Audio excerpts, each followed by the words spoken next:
7월의 마지막 날인 오늘도 전국에 폭염특보가 내려졌습니다. 낮에는 땡볕, 이 쨍쨍거리는 땡볕 때문에 그리고 밤에는 끈적대는 열대야 때문에 요즘 잠 못 이루는 분들 많으실 겁니다. 게다가 어젯밤은요, 무려 117년 만에 가장 더운 그런 밤이었다고요? 네, 그렇습니다. 지난밤 수도권 곳곳에서요, 초열대야급의 밤 더위가 이어졌습니다. 밤사이 서울의 최저 기온이 29.3도로 기상 관측이 시작된 이후 117년 사상 7월 중에 가장 더운 밤으로 기록이 됐습니다. 이뿐 아니라 7월 열대야 최다 일수도 기록이 경신이 됐는데요. 이번 달에 서울의 열대야 일수는 총 22일로 1994년을 넘어서 가장 길었습니다. 열대야는 전날 밤을 기준으로 하기 때문에 마지막 날인 오늘 밤에도 이 서울 기온이 25도를 웃돌게 되면요. 7월 최다 열대야 기록은 다시 한번 경신하게 됩니다. 뭐 오늘 저녁 25도 충분히 넘을 것 같아요. 네, 그렇습니다. 열대야 기록이 이어질 것 같은데요. 그리고 한낮 폭염에 이 극심한 밤 더위까지 이어지면서 힘든 나날이 이어지고 있는데 기상청은 다음 주 중반쯤 중부지방에 비가 내리면서 36도 안팎의 극한 폭염이 33도 수준으로 다소 완화될 것이라고 전망을 하고 있습니다. 예. 자, 기록적인 폭염이 계속되면서 온열 질환으로 인한 사망자 계속 늘고 있어요. 맞습니다. 여러 명입니다. 지난 29일 오후 인천의 한 주택에서 90대 여성이 쓰러졌습니다. 병원으로 곧바로 옮겼지만 숨졌고요. 이 발견 당시 이 여성의 체온이 무려 40.4도, 그래서 열사병으로 이렇게 사인이 추정되고 있는데요. 체온이 40도가 넘었어요. 네, 40도가 넘었습니다. 그런데 그보다 더한 경우도 있습니다. 어제 오후 경북 경산에서 밭일을 하던 80대가 사망을 했는데요. 밭일을 하고 돌아오겠다 하고 나간 뒤에 돌아오지 않았고 발견 당시 이 80대의 체온은 무려 42.1도에 달했습니다. 또 경북 칠곡에서도 지금 추석이 9월에 있어서인지 그 80대 노인이 친척에게 벌초한다는 친척한테 이 80대 노인이 그 묘소 위치를 알려주러, 그렇게 산소 위치를 알려주러 이 야산을 오르다 사망하는 사건도 있었습니다. 예. 자, 현재까지 공식 집계된 사망자가 지난해 같은 기간에 비해서 3배나 더 많은 것으로 파악되고 있습니다. 그중 절반 이상이 65세 이상이었습니다. 기존 만성질환으로 각 장기의 기능이 떨어져 있어서 온열 손상에 대해서 더 취약하고 또 회복력이 떨어져 있을 수가 있겠고요. 자, 아까도 돌아가신 분들이 뭐 80대, 90대 어르신들 평소에는 올라가던 산이었어요. 그러니까 갈 수 있다고 생각했겠습니다만 이게 더위에 더 취약할 수밖에 없잖아요. 그렇습니다. 지난 5월 15일부터 가동된 응급실 감시체계 집계 결과 온열 질환자 추정 누적 사망자 수는 29일까지 총 13명으로 확인됐습니다. 공식 집계 사망자 수만 기록한 것으로 이는 지난해 같은 기간 사망자 4명에 비해 3배나 많은 수준입니다. 그리고 사망자 13명 가운데 8명은 65세 이상 고령층인데 어르신들은 장기 기능이 약하고 회복력도 떨어지기 때문에 더위에 더 취약할 수밖에 없습니다. 이 전문가들은 어르신들의 폭염 피해를 줄이기 위해서는 수시로 안부를 묻는 등 가족과 이웃의 관심이 중요하다고 강조했습니다. 예.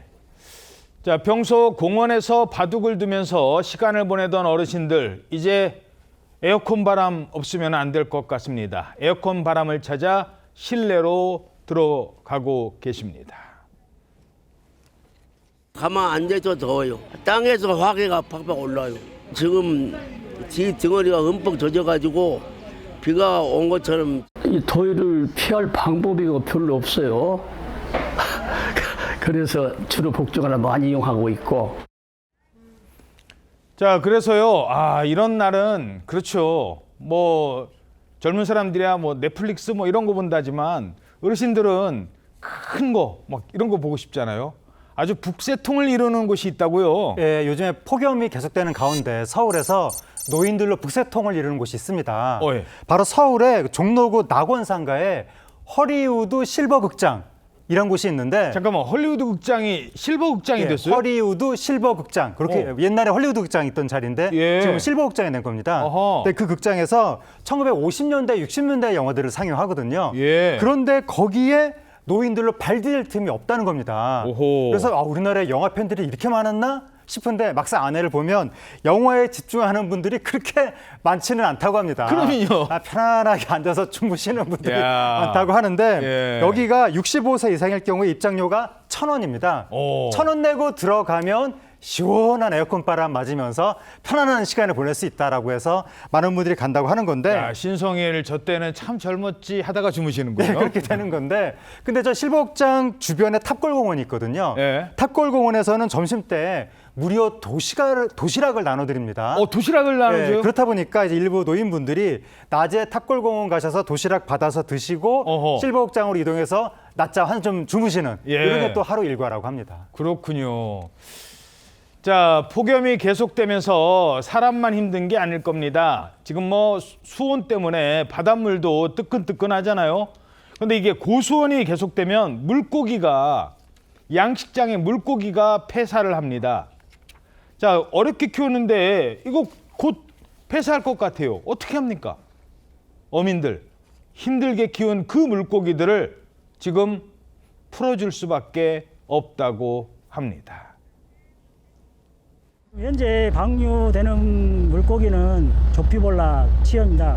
고수온에 취약한 품종입니다. 그래서 수온 28도가 지속이 되면은 폐사될 우려가 있습니다. 오늘 8만 미 정도 방류를 하고 순차적으로 지금 계속 방류를 할 계획입니다.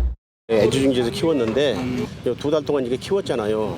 그 마음은 정말로 아리고 아픕니다. 예, 무슨 연어는 돌아 나오죠. 저 그냥 방류하면은 글쎄요, 얼마나 속이 상할까 싶은데 8만 마리 이상, 무려 8만 마리 넘게 방류한 어민도 있다고요? 네, 그렇습니다. 이 방류되는 어류는요, 지난 5월에 새롭게 양식장에 들인 어린 우럭, 조피볼락이라고 불리는 새끼 물고기입니다. 다 자라지도 않은 새끼 치어들을 놓아주는 건 27도를 넘어서는 고수온 때문인데요. 우럭은 고수온에 특히 취약한 품종이라서 집단 폐사할 우려가 있기 때문에 어민들은 방류를 선택할 수밖에 없다고 합니다. 한 어가당 8만 마리씩 약 540kg에 달하는 물고기를 방류할 수밖에 없었다고 하는데요. 자, 그냥 저렇게 힘들게 키운 거를 보내줘야 되는 겁니다. 네, 다 자라지도 못한 물고기입니다.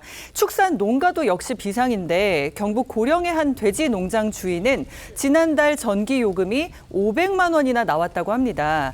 돼지들에게 에어컨과 선풍기를 풀 가동시켰기 때문인데 이렇게 해도요, 돼지 80마리가 80마리가 폐사했다고 합니다. 잠깐만, 하루 종일 에어컨을 키면 전기요금이 엄청나죠. 예. 그런데 이렇게 해도 폐사하자 매일 돼지들을 지키기 위해서 불침번을 서고 있고요. 더위로 힘들어하는 돼지가 있으면 바로 얼음과 비타민을 섞어서 먹이고 있다고 합니다. 소들도 힘든 건 마찬가지입니다. 이 농장 주인이 시원한 물을 뿌려서 더위를 식혀주고 있습니다.